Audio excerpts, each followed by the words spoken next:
Retrouvez vos émissions préférées Equality sur le site www.equality-radio.fr. Equality, c'est votre émission contre les discriminations et pour l'égalité.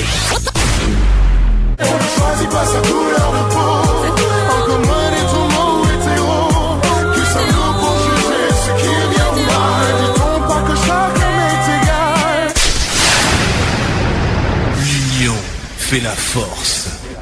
On va passer tout de suite directement au premier sujet qui est Joseph l'Insoumis. Donc, qui est passé mardi soir comme prévu sur France 3 à 20h35. On peut dire que ça s'est pas mal passé parce qu'il y a eu quand même à peu près 3 millions de téléspectateurs qui ont vu le film. C'est un bon score pour la réalisatrice. Elle a bien dit sur Facebook que pour elle c'est bien, donc c'est déjà une bonne nouvelle pour nous. Je sais pas si certains d'entre vous ont vu le film. Si certains veulent en parler, vous pouvez nous appeler. Bien, tu veux d'abord parler de l'article que j'ai trouvé ? Tu l'as sur toi, c'est en première page de suite. On lit en entrée. Voilà, c'est l'article qui est paru le lendemain du film. Voilà, et vas-y. Alors, un article de Agoravox. Agoravox qui est paru le 20 octobre. Parle bien devant le micro, par contre, ça serait bien. Ouais. Et je le trouve un peu faible, là. Ah, c'est possible, ça. Vas-y. C'est mieux, là ? Alors, ouais, c'est bon. Le père Joseph Wrezinski, défenseur des pauvres et héros télé. Mardi 18 octobre, France 3 diffusait un téléfilm mettant en scène le père Joseph Wrezinski, moins connu que l'abbé Pierre. C'est pourtant lui qui fonda ATD Quart Monde et qui fut à l'origine de la création du RMI. Jacques Weber l'incarnait. Tandis que son fils Stanley Weber, lui, apparaît en ce moment dans la série Borgia sur Canal+. Et on ne peut que constater le contraste. Le contraste frappant entre les intrigues des évêques du Vatican de l'époque et leurs 1001 vices. Et le courage, l'abnégation du père Joseph Wrezinski, simple membre du clergé. Le téléfilm intitulé Joseph l'Insoumis fut suivi d'un débat où l'on retrouva Nouk Grimbert, joli mère courage de la fiction. La plupart des autres personnages étaient des non-professionnels, de simples gens en situation de grande précarité qui furent épatants de vérité. Ils jouaient comme des pros. L'un des personnages de cette histoire, Francine de la Gorce, est décédée le 7 septembre dernier à l'âge de 78 ans. Alors ça, il faut peut-être expliquer qui c'est parce que les gens ne connaissent pas. C'est une ancienne habitante du camp de Noisy dans les années 60. Voilà. Vas-y, continue. Elle avait été la première à rejoindre définitivement le père Joseph Wrezinski en avril 60 au camp de Noisy-le-Grand. Elle a été la première secrétaire du père Joseph de 1960 à 1967. Anne Coessen jouait Geneviève de Gaulle. Oui, c'est Anne, oui. Anne Cossens, normalement. Nièce du général, dont l'action auprès du père Joseph fut déterminante, notamment quand il s'agissait d'intercéder auprès des autorités administratives très réticentes. Martin Hirsch, le père du RSA, était aussi présent sur le plateau télé. Il corrigea un point évoqué: si le père Joseph militait pour la création des droits en lieu et place de la charité demeure plus que jamais nécessaire, et d'ailleurs, selon Hirsch, rien ne serait vraiment amélioré sur le terrain de la pauvreté, sauf le revenu minimum, la couverture sociale et le droit au logement. Continue, parce que sinon... La pauvreté extrême n'a pas disparu et même revient. Le site ATD Carmonde reprend sur ce point un article de Sylvie Goulard, députée européenne MoDem, paru dans le quotidien La Croix, du mardi 4 octobre 2011. Elle s'exprime au nom de l'intergroupe Extrême Pauvreté des Droits de l'Homme, Comité Carmonde. La journée du refus de la misère a été lancée en France en 1987 par le père Joseph Wrezinski. Elle est devenue mondiale après sa reconnaissance par l'ONU en 1992.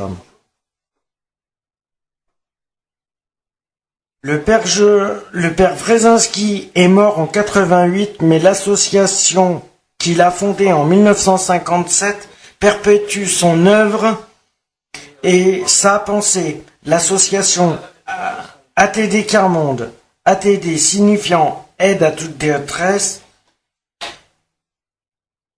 bien que créé par un prêtre, est un mouvement non confessionnel.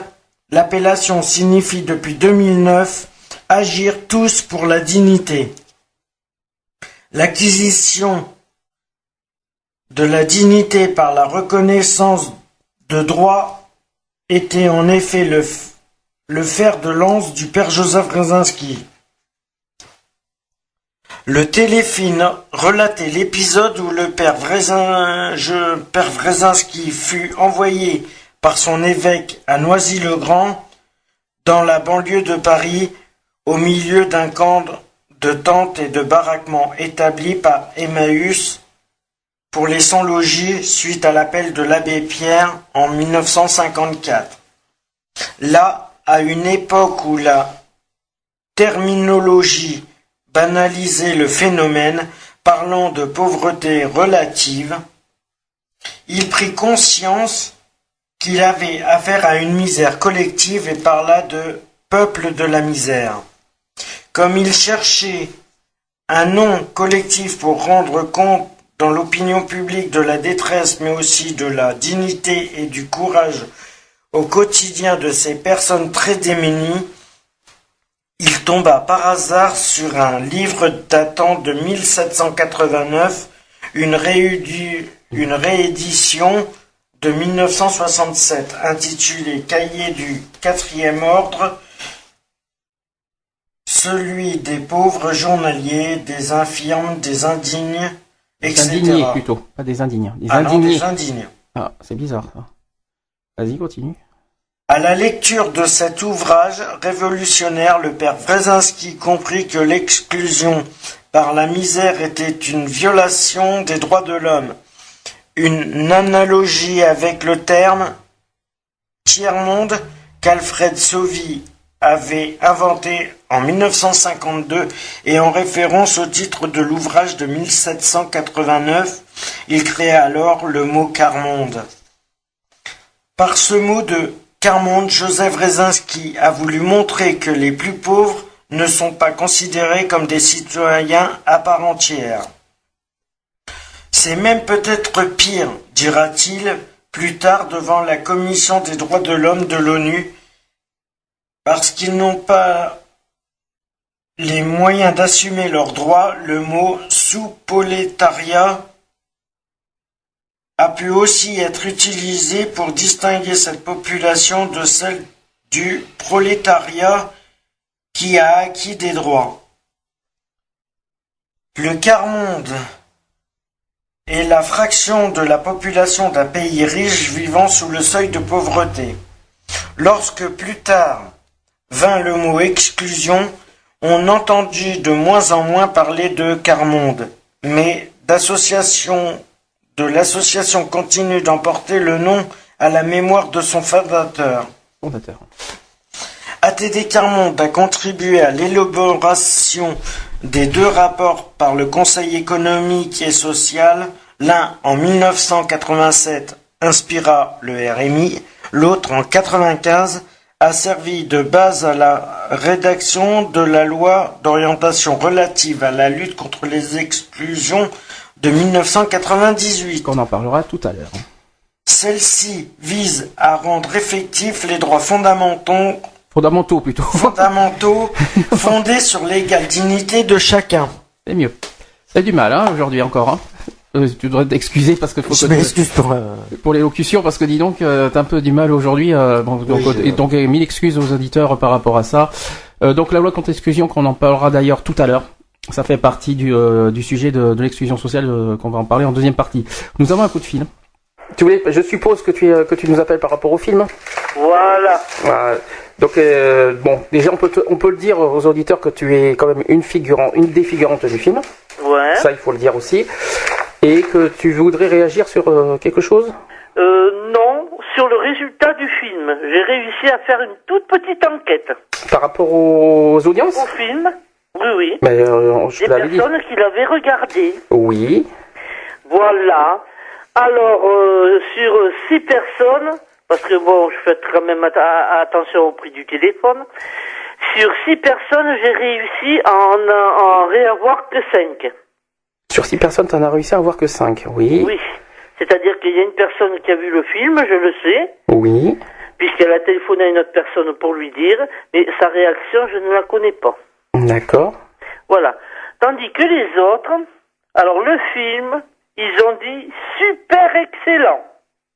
Oui, ça revient au sondage de cette semaine que j'ai mis sur le forum, auquel il y a sur 70 personnes, il y a 75% qui disent que c'est excellent quand même. Et il y en a d'autres qui, quand même 90% de excellent et de bien, et seulement, on va dire 5% de mauvais. Oui. C'est déjà pas mal. Sur 70 personnes, c'est déjà pas mal. C'est déjà pas mal. Après, sur Facebook, il y a aussi des réactions. Oui. J'ai eu des réactions hier. Déjà, j'ai eu une amie, bon, je peux la citer parce que on voudra pas. C'est Solange. Elle a vu le film par internet. Oh non, elle a vu mardi soir. Elle a dit qu'elle a été très émue par le film. Et j'ai aussi une autre réaction sur Facebook hier de Nathan, qui est un ami à nous, que lui, par contre, n'a pas adhéré au film. Non pas qu'il n'a pas apprécié l'émotion des figurants, mais il n'a pas adhéré au sujet. Voilà, tu vas dire chacun son truc. Alors, par contre, le débat qui s'en est suivi après. Le débat, c'est-à-dire le débat avec Anouk sur l'émission qui s'appelait Ce soir ou jamais, qui est passée juste après. Voilà. Oui. Alors ils ont dit à cause de l'anthropologue, là où je sais pas. L'anthropologue. L'anthropologue, oui. Et le présentateur qui était nul tous les deux. Tout le reste, c'était bien. Donc on est tous d'accord que l'anthropologue a carrément cassé le débat. On est tous d'accord. Il y en a qui m'ont dit qu'il avait l'air de rêver. Mm-hmm. Et il y en a d'autres qui m'ont dit qu'il avait rien compris. Ça, c'est clair. Il a détourné le sujet aussi, il faut pas l'oublier. Hein. Voilà. Ça, c'est clair qu'il a rien compris. Ils ont dit que pour le présentateur, par rapport aux autres, il les écoutait sans les écouter. Tandis que quand lui prenait la parole, il le regardait comme s'il était, je sais pas quoi. Comme il était, je sais pas quoi. D'accord. Oui, comme il était baba, quoi. Il parlait, il arrêtait pas de le regarder. On aurait dit qu'il buvait ses paroles. Voilà. Oui, de toute façon, il a détourné le sujet. Il a même carrément cassé la misère parce que la façon qu'il a dit, là, je parle de l'anthropologue là, la façon qu'il a raconté sur la misère, il les a carrément anéantis. Hein. Et puis il a pas été de main morte, hein, faut dire. Il y a ça, et en plus il a pas compris le film parce que je sais pas dans quel sens il a pris les figurants, parce que bon, au début Anouk avait parlé des figurants bien profondément sur l'émotion, sur la façon qu'on a joué, parce qu'on a été vrai, quoi. C'est ça qu'il faut dire, c'est qu'on a été vrai dans la façon qu'on a fait. Simplement, j'ai l'impression que l'anthropologue a cassé ça. Il a carrément dit. Pas tellement, parce que bon, apparemment, il a pas fait succès, le mec. Mm-hmm. Par contre, j'ai eu d'autres réactions bizarres. Il y a une personne qui m'a dit que le film tombait mal, même s'il était très bien. Le film tombait mal. Ah tiens. Oui. Non, mais attends, tu vas voir jusqu'où les gens vont. Hein. Que le film tombait mal parce qu'on n'était pas loin des élections. C'est pour ça. Moi, je trouve que ça me dérange pas. Ça. Attends, j'ai pas fini. Qu'on n'était pas loin des élections, que ça allait faire réfléchir les gens, et que, tu vas voir le truc, hein, et qu'ils vont tous voter droite ou Le Pen au lieu d'aller à gauche. Mm-hmm. Voilà. Ouais, mais je ça, sais pas que ça venait faire ça là. Oui, mais ça, je sais pas ce que c'est lié à faire la danse. Où c'est que t'as vu ça? C'est pas, je l'ai vu, je l'ai entendu. Mais lors du débat, c'est vrai qu'il parlait des politiques, il parlait de... Oui, mais on était en plein primaire aussi en même temps. Oui, non, mais Donc, mais bon, il parlait que... Alors que ça allait peut-être obliger les gens à voter à droite ou Le Pen, alors qu'à gauche, c'est là où on serait le mieux. Donc, je suis tombé sur une gauchiste. En précisant qu'on répète qu'on ne doit pas influencer qui on doit voter. Hein. Ouais. Ça, c'est le but aussi de l'émission. On doit être neutre à ce niveau-là. Chacun son opinion politique. Autre chose, on m'a dit que les figurants dans le film n'avaient pas assez parlé.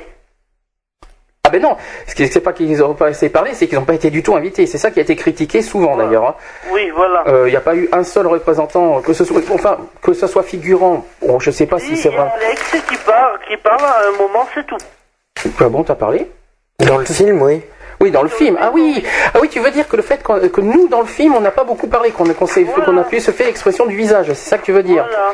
Bah ça, c'est pas notre faute. Hein. Ben non. Ça, c'est le scénario qui a fait ça. Donc on a fait tout ce qu'on a pu par rapport à l'expression du visage. C'est ce que j'ai expliquer. C'est ce que j'ai un petit peu expliqué d'ailleurs cette semaine. Donc. Alors par contre, j'ai posé une autre question. Qu'est-ce que vous feriez? Oui. Alors, il y en a qui m'ont dit changer l'État.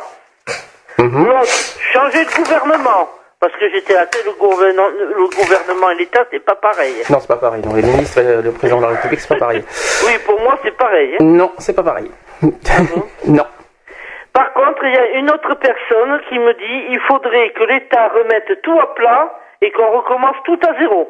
Oui, ben non, là on peut rêver, je crois. Oui, ben voilà, c'est un rêve, bon, mais bon, qu'est-ce que tu veux, quoi. Voilà. Bon, là, je crois qu'on peut encore rêver que ça va changer comme ça du jour au lendemain. Ça se fera pas comme ça. Hein. En mettant tout à plat, en refaisant tout, je crois qu'on sera mort avant que... Je sais pas. Bah, Déjà qu'il y a pas mal de choses à résoudre, sans compter l'environnement, la crise économique, et je te raconte pas, donc on n'est pas sorti de l'auberge. ouais. Et apparemment, le film a beaucoup plu, hein. Oui, maintenant, il y a eu il y en a un qui m'a une connaissance à moi qui a carrément critiqué. Mais de toute façon, c'est ce qu'on a un petit peu critiqué déjà nous-mêmes. C'est vrai que c'est pas méchant hein, ce qu'on a dit. C'est juste qu'on avait du mal à suivre l'histoire du film parce que il y avait tellement de coupures dans le film. Mais ça, c'était pas notre faute et c'est pas la faute de la réalisatrice. C'est parce qu'on lui a imposé, parce qu'il faut quand même excuser la réalisatrice, elle y est pour rien. C'est parce qu'on lui a imposé à faire 1h30 de film. Donc au départ ça devait être plus, mais simplement comme on lui a imposé de faire 1h30, bah du coup au début du film c'est pour ça qu'il y a eu pas mal de scènes coupées. Ouais d'accord, mais enfin bon, il y a des réactions comme changer le gouvernement ou l'État, ça m'a... Ah je dis bon, oui, mais bon... Tout mettre à plat, ah mais c'est encore mieux. Oui mais alors attends, tu changeais le gouvernement et l'État, très bien, mais pourquoi faire? Pour lutter contre la misère. Écoute, il y a une personne qui m'a dit faut voter à gauche. Oui, mais oui, mais la question est claire. Est-ce que la misère n'est qu'une question politique? Non. Bah non. Est-ce que c'est que la politique qui doit changer concernant la lutte contre la misère? Il y a certains trucs, oui. Oui, mais est-ce qu'il y a que la politique qui doit changer? Ah mais la politique. Il y a aussi les gens. Je suis désolé, t'as vu comment les gens ils traitent les gens qui sont dans la misère? C'est une histoire de mentalité après. Il y a aussi des gens, hein, là on parle carrément de la population, la mentalité des gens bien sûr. Ils doivent aussi changer le regard sur ça. Hein. Ah ouais. S'ils ne changent pas ce regard sur ça, c'est pas ça qui va changer la politique. La politique. Moi je pense qu'on a des tonnes de terrains qui foutent rien, qui sont carrément à l'abandon. Tu crois pas qu'il ferait mieux de semer des trucs justement pour les restos du cœur ou les trucs comme ça? Au lieu de laisser les terres à tout vent, à qui veut, et puis voilà, quoi. Bah, ça dépend ce qu'ils en font, ça c'est sûr. Bah, ils les laissent à l'abandon automatiquement. Ah oui, à l'abandon, non, oui, ça c'est clair. Ouais. Et c'est vrai que ça pourrait servir pour les ville et pour le truc comme ça, pour faire des jardins de quartier ou des trucs comme ça. Voilà. Des logements sociaux. Aussi, refaire des logements aussi par-dessus avec des petits jardins de quartier. Par exemple. Mais non, mais parce que soi-disant que quand une personne laisse un terrain, il est payé pour laisser le terrain Ah bon? vide. Bah oui, c'est ça. Ouais, c'est nouveau ça. C'est nouveau ça. Eh ben. Non. Eh ben, Non, c'est pas nouveau. Parce que moi, je peux te dire, j'ai mes parents qui étaient agriculteurs, hein, et bien, les derniers temps que je suis resté chez eux, il lui avait dit, vous laissez ce terrain comme ça, bon, bien sûr, il fallait couper l'herbe et les ronces, c'est tout, et on leur donnait quelque chose. D'accord. Parce qu'il y avait trop de, enfin, à cette époque-là, trop de fruits et légumes qui devaient partir à la poubelle, sans doute. Possible. Ah oui, c'est ce que tu nous as raconté d'ailleurs la semaine dernière. Ouais. On en a parlé de ça, les fruits et légumes qui partent dans la rue. Ça, c'est dégueulasse, quoi. Ben oui. Est-ce que tu veux, si tu veux, toi, tiens, donner ton propre avis sur le film? Oh ben moi, Non, alors le film est il bien. faut être, et par contre, faut être, non mais c'est pas ça. Faut être objectif. Il faut être objectif. C'est pas parce qu'on est dedans qu'il faut dire que c'est bien. Il faut dire les critiques positives et négatives. Non mais moi j'ai aucune critique à faire. Bon, c'est vrai que ça a été pas mal coupé, qu'on n'a pas trop droit à la parole, mais à part ça. Sinon, Bon, l'histoire bien est... sûr, si tu me parles du débat, là, je vais te dire que j'ai failli c'est autre chose. passer à travers le poste de télévision pour aller secouer l'anthropologue, là. Mais à part ça, T'inquiète pas, t'es pas la seule. sur le forum, T'es pas la seule. sur le forum, il y a eu le forum, ça a été l'inverse. Je sais pas si tu te rappelles ce que je t'ai dit. Le forum, ça a été carrément l'inverse, qui ont attaqué Anouk Greenberg, je précise, qui est une actrice du film qui a joué Alicia. Par rapport à ce qu'elle a dit sur les assistantes sociales. ouais. Alors, est-ce que ça aussi, ça peut être un sujet de débat? Est-ce qu'elle a eu tort ou est-ce qu'elle a eu faux? Est-ce qu'elle a eu tort ou juste de ce qu'elle a dit? C'est-à-dire qu'elle a un petit peu critiqué, enfin, c'est pas qu'elle a critiqué, elle les a pas non plus rabaissés à 100%, c'est juste, voilà, sur la façon que les enfants ont été enlevés dès la naissance. Et comme je l'ai dit, alors ça risque d'être un petit peu tendu parce que c'est un sujet délicat, c'est que je leur ai dit, les assistantes sociales disent oui, c'est pas notre faute, c'est la justice qui fait ça ici là. Or, il faut être honnête, les assistantes sociales ont leur part de responsabilité. Non. Moi, bon, premièrement, ça dépend sur quelle assistante sociale tu tombes, parce que on peut pas dire qu'elles sont toutes mauvaises. On peut pas dire qu'elles sont toutes bonnes. Non, mais est-ce qu'elles ont une part de responsabilité pour Mais ça? moi, je me rappelle qu'il y a quelques années, il y a une assistante sociale qui m'a dit ou vous divorcez de votre mari, parce que bon, votre mari, c'est pas grand-chose, ou on vous enlève les enfants. Ah oui, oula. D'accord. Ah oui, t'as été victime de ça aussi. Voilà, moi j'ai été D'accord. victime de ça. Donc, bon, j'ai veux parler divorcé. vite, De toute manière, j'avais déjà demandé le divorce quand elle me l'a dit. Tu veux parler du motif peut-être? Pourquoi? Ou c'est trop personnel? Non, pas spécialement. Non.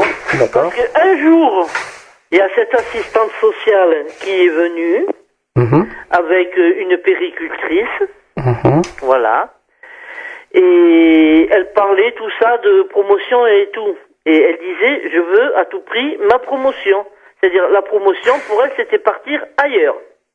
D'accord. Bon, malheureusement, là où elle est partie, c'était pire que là où elle était. Et ça, c'est bien fait pour sa gueule. Elle avait 26 ans, elle connaissait tout. Bon, voilà tout ça. Et moi, à un moment, elle m'a énervé, je ne me rappelle plus pourquoi. Donc, je l'ai foutu dehors avec la péricultrice. D'accord. Et elle m'a crié, vous allez voir, je vais vous mettre au juge des enfants, ils vont vous retirer vos enfants. Et pour quel motif? Bon. Tout ça parce que tu l'as foutu dehors? Non, mais disons que bon, il voyait bien que le mari, bon, c'est pas tellement moi, hein, le D'accord. problème. Bon. Oui, bon, donc il y a quand même que c'est bien ce que j'ai dit cette semaine, c'est qu'il y a des abus sur la façon qu'ils enlèvent les enfants aussi. Oh, mais il n'y a pas eux qui font des abus, hein. Bon. Et donc, Va au bout de ta pensée, ça serait bien, ça serait pas mal. oui, un mois après, Oui. j'ai été convoqué par le juge des enfants. Oui, donc d'accord. Voilà. On a discuté, elle a d'abord discuté avec moi, elle a discuté avec le mari, et c'est de là que l'assistance sociale m'a dit ou vous restez avec votre mari, ou on vous enlève les enfants. D'accord. Bon, comme j'étais déjà en instance de divorce, ça me dérangeait pas beaucoup. Bon, et ils m'ont mis une AMO. Oui. Un truc en milieu ouvert. Au bout de 2 ou 3 fois, l'AMO, enfin AMO, m'a dit, je me demande qu'est-ce que je viens faire chez vous. Bah, je lui ai dit, écoutez, c'est le juge des enfants. Bon, j'en ai pris pour 2 ans. 2 ans, 2. Eh bien, d'AEMO. Vas-y, dis ce que c'est. C'est l'aide. C'est. Je sais que ça finit par milieu ouvert, mais le A et le E, je sais pas. Ah, et le. D'accord. AEMO. Bon, moi, personnellement, je connais pas. C'est l'aide éducative en milieu ouvert. C'est de la surveillance, en fin de compte, c'est une enquête. C'est une enquête qu'ils font au niveau, et ça, c'est le juge des enfants qui le décide. C'est une enquête qu'ils font au niveau des services sociaux, au niveau des familles, pour savoir les conditions de vie. C'est comme une assistante sociale, mais sauf que c'est une enquête qui est dirigée par le tribunal des enfants. Voilà. Elle venait les 3 premières semaines, une fois par semaine, et après elle venait plus qu'une fois par mois. Hein. Ouais, c'est ça. Parce qu'elle a vu que de toute manière, mes enfants étaient bien avec moi. Hein. D'accord. De manière, hein. Donc voilà. Et puis donc je l'ai eu pour 2 ans, et puis après je sais pas ce qu'elle a dit, parce que au bout de 2 ans, j'ai reçu une convocation au juge des enfants en me disant que c'était pas la peine, que j'avais pas besoin d'une AMO, que j'avais besoin de rien, que je savais me débrouiller toute seule. Ouais, voilà, c'est savoir si t'es capable de gérer tes enfants toi-même. Et comme moi j'ai toujours été capable, donc je ne m'affolais pas. Voilà, c'est pour ça. Oui, mais c'est ce que je comprends pas, c'est pourquoi. C'est les droits obligatoires. Oui, mais pourquoi t'as failli c'est ce que je comprends pas. Il y a eu maltraitance d'enfants vis-à-vis de mon mari, vis-à-vis de mes enfants. Voilà. D'accord, oula. C'est pour ça. C'est chaud à dire, oui. Oui, c'est parce qu'il y a une insécurité au niveau des enfants, automatiquement ils prévoient. Parce que sinon les gens vont peut-être pas comprendre. Non, parce que une fois j'ai mon ex-mari qui m'a dit je peux pas me venger sur les gosses, non je peux pas me venger sur toi, je suis bien obligé de me venger sur quelqu'un. Alors ça va faire la transition avec une question, parce que là, pour maltraitance, c'est quand même aussi normal qu'il y a des... là, il faut être... C'est ce que j'ai un petit peu dit cette semaine. Il y a des choses qui sont normales pour que les enfants soient placés dans une famille d'accueil, et d'autres qui ne sont pas normales. D'où ma transition, la question de est-ce que les instances sociales, comme il y a eu dans le film, c'est pour ça qu'on parle de ça, parce que les gens ne doivent pas comprendre pourquoi on parle de ça. Oui, est-ce que c'est normal qu'à l'époque du film, les instances sociales prennent les enfants dû à leur classe sociale, quoi? Bon, mais pour le dire, disons qu'elle, c'est plutôt par vengeance qu'elle a fait. Par vengeance. Elle me foutre dans la merde parce qu'elle me dit on va vous retirer vos enfants, vous n'aurez plus vos enfants. Et puis finalement, ça s'est pas passé comme elle a voulu. Là, tu parles pour toi ou tu parles du film, là? Non, je parle de moi. Là, tu parles de ton cas, d'accord. D'accord. Ok. Hein? Donc, voilà, quoi. Et ça a commencé comme ça, parce que ce jour-là où elle est venue, Frédéric avait eu l'arcade sourcilière par son père de péter. De ouverte. D'accord. Ouvert. Et donc, tout ça parce que je l'avais engueulé, je sais pas pourquoi, et Frédéric, il pleurait parce qu'il voulait sortir de la chambre. D'accord. Et au lieu d'ouvrir la porte et de le faire sortir, il l'a ouverte tout doucement, il l'a refermée et puis il l'a réouverte, mais en grand coup, tu sais. Non, je sais pas, mais... Non, mais enfin, bon, tu vois. Oui, je vois, oui. Je veux dire. Et à grand coup, et Frédéric, bien sûr, se trouvait derrière. Et elle est venue à cette période-là. Voilà. Mais voilà, donc la question... Voilà, c'est vrai qu'il faut rester aussi concentré sur le film parce qu'on parle de ça. Alors, il faut expliquer pourquoi il y a une scène, enfin il y a plusieurs scènes même, où on voit une assistante sociale prendre des enfants parce que ils sont dans la pauvreté. Moi, écoute, j'ai une copine, oui, qui a dû regarder le film un jour. Elle a vu, c'était un samedi en plus. Hein. Oui. Bon, le samedi, on va faire des courses en principe. Hein. Mm-hmm. Bon, elle est arrivée à 8h du matin. Mm-hmm. Elle a ouvert les frigos, elle a démonté les lits pour regarder, elle a fait un truc comme ça, elle a regardé partout, dans la vaisselle, partout pour voir si c'était propre. Malheureusement, elle a ouvert le frigo, les parents, quand elle est arrivée, à aller faire les courses, ben, il n'y avait plus qu'un litre de lait. D'accord. Dans le frigo, il n'y avait que ça. L'assistante sociale était contente, je suis arrivé, il n'y avait rien dans le frigo, il n'y avait pas à manger pour les petits. Mm-hmm. Oui, voilà, ça veut et dire ils étaient 10, ils ont tous été sortis le même jour. D'accord, donc d'accord. Je vois ce que tu veux dire. Mais par rapport au film, moi simplement ce que je voulais dire au niveau des assistantes sociales, c'est vrai que c'est dans cette époque-là, c'était courant. Aussi, il faut pas leur mettre tous les torts dessus. Tu Ah non. qui sont bonnes, À qui, aux assistantes sociales? Si tomber sur une bonne, je peux te dire que... Comme je l'ai dit, je le répète encore, j'ai pas dit que les assistantes sociales ont tort. Je dis juste qu'il y a des choses qui sont abusées, il y a des motifs qui ne doivent pas être, qui ne doivent pas être la valeur. Qui ne sont pas justifiés. Par exemple, là où je suis d'accord, c'est par exemple quand tu parles de maltraitance, quand tu parles par exemple des enfants violés, ou alors, excusez-moi, parce qu'on est quand même à l'heure de grande écoute, c'est ça, frapper, voilà. Ça, ce sont des bonnes causes et qui est évidemment logique. Maintenant, si on doit revenir sur le contexte du film, parce que là, ça revient sur le débat qu'on a eu mardi soir, parce que c'était ça qu'Anouk a été critiquée, parce qu'elle avait dit, il y avait deux choses qu'elle avait dit, c'est au niveau de la misère qu'elle a été contre ça, et parce qu'il y avait des enfants qui sont enlevés à la naissance. Pourquoi? Alors, oui. Ah ouais. c'est quand même grave. Pourquoi? Mais maintenant, je pense que ça ne se fait plus, ça. Bah, en tout cas, je ne sais pas si ça se... Je vais t'expliquer. Je connais une personne. Elle a, comment te dire ça? Elle a accouché sous X, c'est-à-dire, enfin, pas sous X, mais elle a abandonné son enfant à la naissance. D'accord. Bon, ils l'ont pas placé de suite dans une crèche. Ils ont d'abord demandé à la famille d'elle ou de lui si quelqu'un voulait prendre cet enfant. Mhm. Bon, il y a un membre de la famille à lui qui a pris l'enfant. D'accord. Voilà. Donc, non, ça se passe plus. Même sous X, je pense que tu dois les garder quand même 2 ou 3 jours avec toi. Et puis après, oui, bien sûr, après, ils te l'enlèvent. Du Non, moment que t'en c'est veux faux. pas, ils vont pas te le laisser. Hein. Non, c'est faux. Même sous X, ils te les enlèvent directement.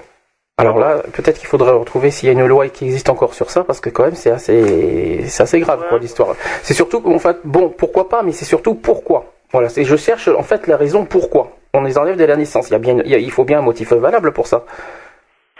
Moi, écoute, on m'a toujours dit qu'à une mère, on ne leur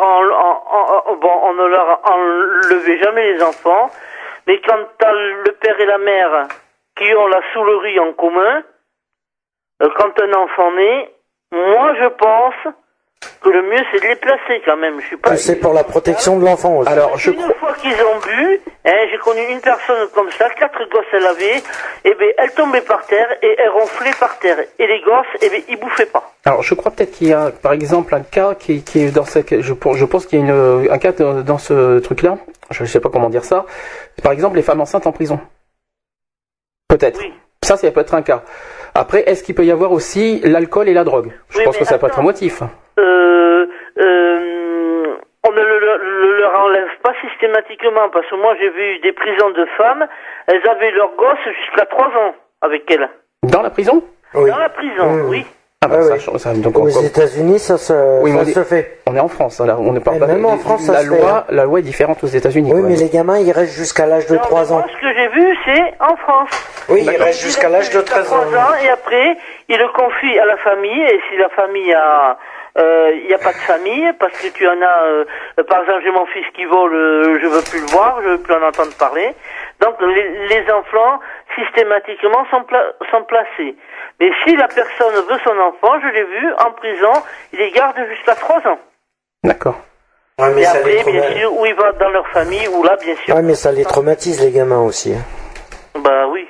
Non, on se concentre un petit peu sur le film maintenant, parce que c'est aussi le sujet, parce qu'il y a l'heure qui tourne aussi en même temps. Est-ce qu'il y a une scène qui t'a marqué en particulier? Moi, oui. C'est celle où le curé est sur la pompe là-haut, là. Je sais pas comment on appelle ça, une fontaine. Oui. Il parle, il y a lui, le géant, et il y a une femme. Qui parle. Et la scène qui m'a beaucoup marqué, c'est quand elle parle de nos enfants. Comme elle dit, ce sont nos enfants.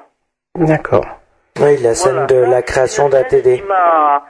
Et dès qu'on a fini de tourner la scène, j'ai été lui dire, elle me dit ça vous a plu. Bon, c'est vrai que c'était une comédienne aussi. Oui. Mais bon, de la façon dont elle a dit, ça m'a vraiment touché, quoi. Comme D'accord. si j'avais l'air de dire oui, il faut pas qu'on nous les prenne, ce sont les nôtres. C'est nous qui les avons faits, c'est pas les autres. Alors j'ai une autre réaction que j'ai eue hier, parce qu'il y a une personne qui m'a appelé hier au téléphone, et qui m'a dit que, et puis c'est pas rien, comme scène, il y a une scène qui a beaucoup marqué aussi, c'est le coup de tuer le chien parce que les enfants ont faim, Oui. et qui le mangent. Alors ça c'est vrai que ça c'est très très très à la fois choquant, marquant et qui arrive tout de suite dans les idées. Voilà, et puis moi, bon bien sûr ma scène il y a ça, et puis il y a aussi le coup du géant qui est battu. Ouais. Ça il y a ça, et il y a aussi la scène où il y a Jacques. Moi je sais que la première fois. Si je me fais couper, je vais pas y arriver. Moi, la première fois où j'ai vu cette scène, Oui. on m'avait dit. Laquelle scène? Eh bien, celle où on retire les gosses du géant. Oui, là où il s'est fait battre d'ailleurs. Et qui se bat avec la gendarme, Oui. les gendarmes. Oui. Moi, quand j'ai vu ça, j'ai pas pu m'empêcher d'éclater de rire. Et en pensant, putain, c'est bien fait pour leur gueule. À qui, aux gendarmes ou à qui c'est bien fait? J'ai entendu un coupé. Oh, je dis, mais c'est vrai, il fallait pas rire. Ah ben non, c'est un truc qu'il faut pas rire. Éclaté de rire, carrément. Mais pourquoi tu rigoles? Oui, parce que nous c'est différent, parce que nous, oui, bon, c'est vrai que on a une perception du film différemment, c'est pour ça. Enfin, je sais pas comment expliquer, mais dans la logique des choses, c'est pas une scène à rire normalement. Non, mais je sais, mais rien que de voir que les flics se faisaient tabasser, c'est ça qui m'a fait rire, moi. Tu les as vus se faire tabasser ou c'était limite? Je sais pas s'ils se sont fait vraiment tabasser, hein. Non, mais dans le film, si. Il les pousse d'un côté, il les pousse de l'autre. Ah, pousser, mais pas tabasser. Non, parce que tabasser, c'est fort. Plutôt pousser, oui. Il les a bousculés, peut-être, pas tabasser. Eh bien, oui, mais enfin, bon, moi, je parle... Enfin, il balançait quelques coups, et bon, c'est vrai que cette partie-là, ça a dû être coupé, mais moi, je peux te dire que quand je l'ai vu, il prenait les flics, il les faisait sauter en l'air pour qu'ils retombent sur le pied, hein. Bon, cette scène, on le voit pas dans le film. Non, parce qu'il y a eu pas mal de choses coupées, c'est vrai. Voilà. Mais et c'est là où j'ai éclaté de rire. D'accord. Et on est venu vers moi, gentiment, Geneviève, oui, il faut pas rire.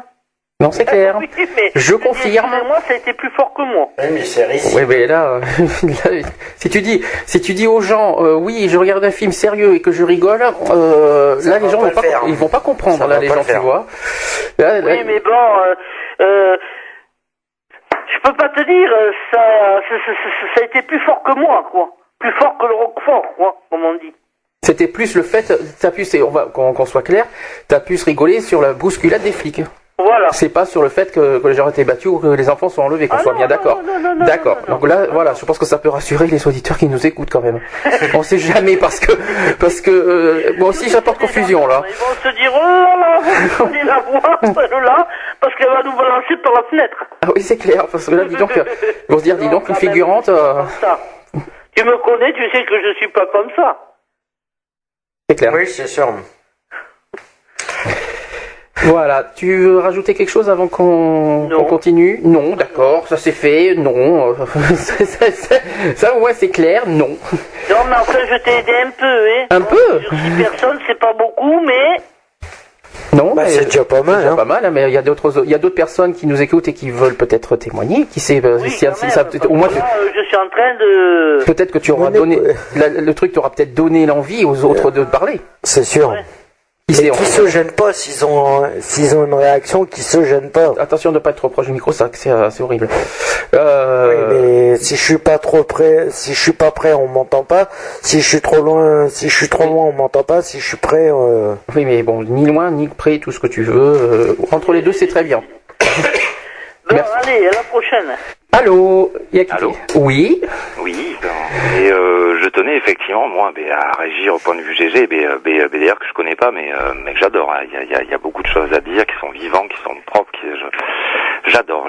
Et je me suis mis quelques notes là vite fait, justement, ni plus ni moins que pour réagir. Par exemple, le point de vue des assistants sociaux, de manière, je pense qu'à l'époque du film et de maintenant, je pense que ça a bien changé. C'est plus du tout pareil. C'est plus du tout les mêmes circonstances. Aujourd'hui, les assistants sociaux, enfin pour moi, c'est pareil. Ça ne tient qu'à moi. Ils sont juste là pour faire des figurants, quoi. On voit bel et bien maintenant des mères de famille avec des enfants. Donc là, tu me précises bien que tu as bien vu le film. En entier. Pardon, tu dis? Là, tu es en train de me confirmer que tu as bien vu le film en entier. Mais en fait, tu sais que je suis le mauvais élève de l'équipe, moi, hein, donc... Ça, c'est fait. Donc j'ai survolé, ouais. J'ai eu hier Alex de manière au téléphone, et puis tant qu'à faire que tout le monde le sache, quoi. Et donc effectivement, mais j'ai les moyens de pouvoir l'enregistrer, donc je l'ai enregistré. Je vais voir ça certainement avant ou après l'émission d'Excentrique demain, d'ailleurs, de René. De René, oui. On sera peut-être là d'ailleurs demain. Ça c'est dit. Ah d'accord. On sera là normalement demain. Oui, avec René, on sera là. Je dirai tout à l'heure. D'accord. Et donc oui, au point de vue les assistants sociales, parce que moi c'était le sujet, moi, qui me faisait un petit peu réagir là. Du fait que quelqu'un qui a de l'argent, enfin un petit peu, c'est ce que tu disais tout à l'heure en fait, hein, c'est qu'effectivement c'est pas du tout un motif d'enlever des enfants parce qu'il n'y a pas d'argent, quoi. C'est pas un bon motif pour moi. Là, quoi. Bien sûr que non. Il n'a pas été maltraité pour autant, non. Exactement. Donc je suis pas d'accord. C'est de l'amour, c'est de entourer son enfant, de l'affection, mais par contre, il suffit qu'il y ait quelqu'un justement qui a un minimum d'aisance de vie, qui peut faire les pires des saloperies. Lui, par contre, on lui enlèvera pas les enfants. Et j'en connais quelque chose. Voilà. Ceci dit en passant. Et voilà. Donc non. Enfin, je pense que c'est pas de l'assistanat. Enfin, en bout du bout. Après, quand moi j'entends GG dire qu'effectivement une assistante sociale l'a pris en grippe parce qu'elle lui a mal répondu et tout machin, il faut faire attention avec ces personnes-là. Hein. Ils sont là pour effectivement le bien-être des enfants, des familles et tout machin, mais en général ça se passe pas forcément comme ça, quoi. Donc je sais pas, après que je sais plus, à réagir sur la politique, parce que tout ça effectivement en bout du bout, la misère est politique. Hein. Si on était payé décemment par rapport au travail donné, ça serait bien. Faut-il rappeler qu'on est en France et moi on en branle et puis on est payé, quoi. C'est clair. Et puis on est un esclave. Enfin voilà, on est dans l'esclavagisme total, quoi. Encore de nos jours, tu vas dire. Ah oui, et même encore pire de nos jours. Parce qu'il ne faut pas oublier que le film date des années 60, là, il y a 50 ans qui sont passés, il n'y a pas énormément. Il y a quand même 2 ou 3 choses qui ont évolué, comme le RMI, la CMU et le droit au logement opposable. Oui. Mais ceux qui sont dans la misère profonde, ça n'a pas changé grand-chose. Exactement. Il faut dire clairement. Hein. Exactement. Et puis même au mieux, au pire, ils sont délaissés là ce coup-ci. Là, ils sont vraiment mis de côté. On s'en fout, quoi. Voilà. J'allais presque employer un qualificatif un petit peu dur, c'est ce qui me ressemble un peu, mais bon. Non, il faut appeler un chat un chat. Et bien voilà, donc il laisse crever maintenant. Enfin, on s'en fout mais déjà, moi je pense que tout part de la solidarité, quoi. Justement, la fracture est là, la division est là, et ça va sans dire que nos hommes politiques en profitent, quoi. À savoir que c'est certainement eux qui l'ont mis en place aussi, pour qu'il y ait cette fraction entre les personnes qui pourraient s'aider mutuellement, quoi, en clair. En gros, tu es d'accord avec ce que GG a dit tout à l'heure sur l'État et le gouvernement. Tu penses que c'est plus politique que les gens? Non, ça fait partie des gens, parce que si les gens ne réagissent pas justement positivement, c'est-à-dire au lieu d'envier son voisin, de lui rayer sa voiture parce qu'il a une jolie voiture, et c'est peut-être quelqu'un qui travaille dur, voilà, il y a une espèce de fracture en fait dans des sociétés, dans les rapports humains qui fait que la misère en fait il n'y a plus du tout de frein, quoi. Et faut passer par la solidarité déjà avant entre nous, justement, se sentir concerné de son voisin s'il est pas bien, s'il y a quelque chose qui va pas, et voilà, et c'est comme ça que ça se passe, quoi. Enfin en principe, à mon goût à moi et ma vision à moi de 40 ans d'existence, quoi. Et en 40 ans, justement, j'ai vu, oui, il y a une espèce de rupture de communication entre les individus, quoi. Et ça aggrave effectivement ce sens de pauvreté, quoi. D'accord. Si les gens étaient unis justement et se révolteraient, c'est peut-être con à dire, hein, mais se révolteraient par rapport justement à la situation qu'on nous impose, je pense que la situation évoluerait, oui. Ah oui. D'accord. Allô. Allô? Oui. Oui. Oui. C'est Bernard. Hein. Oui, c'est moi. Ah, d'accord. L'exclusion, on est souvent tous un peu... on est tous plus ou moins un peu dans l'exclusion, un peu. Donc l'exclusion au niveau des associations LGBT, l'exclusion... Là, tu veux dire qu'il y a de l'exclusion dans les associations LGBT. Voilà aussi. D'accord. Puis l'exclusion aussi, parce que les gens aussi, ça y est, j'avais pas parlé, ça y est. Donc c'est donc l'exclusion en général. Donc c'est l'exclusion parce que au niveau de la société, parce que vous êtes au chômage, parce que vous êtes au RMI, tout ça, donc l'exclusion, je sais pas. Je vois ce que tu veux dire. Par exemple, il y a de l'exclusion parce qu'on est différent. Voilà, tout à fait. Au niveau de la différence, c'est-à-dire parce que quelqu'un est différent, que ce soit sur sa tenue vestimentaire, par exemple, alors, comme c'est pas chic, c'est pas le bienvenu, ou alors parce que tu n'es pas physiquement super, alors tu as de l'exclusion. Là, on arrive bien dans la zone des discriminations, ça tombe très bien. L'exclusion par rapport, parce que t'as pas beaucoup de sous, par exemple, alors, tu te dis, oui, c'est pas un ami à fréquenter, parce qu'il n'y a pas beaucoup de sous, donc il est pas comme nous, je sais pas quoi. Là, il y a plus personne après, donc tant que vous avez de l'argent, vous êtes super bien vu, et quand vous en avez plus, il y a plus personne qui vous regarde. Donc ça aussi, c'est une sorte d'exclusion. Retrouvez nos vidéos et nos podcasts sur www.equality-podcast.fr.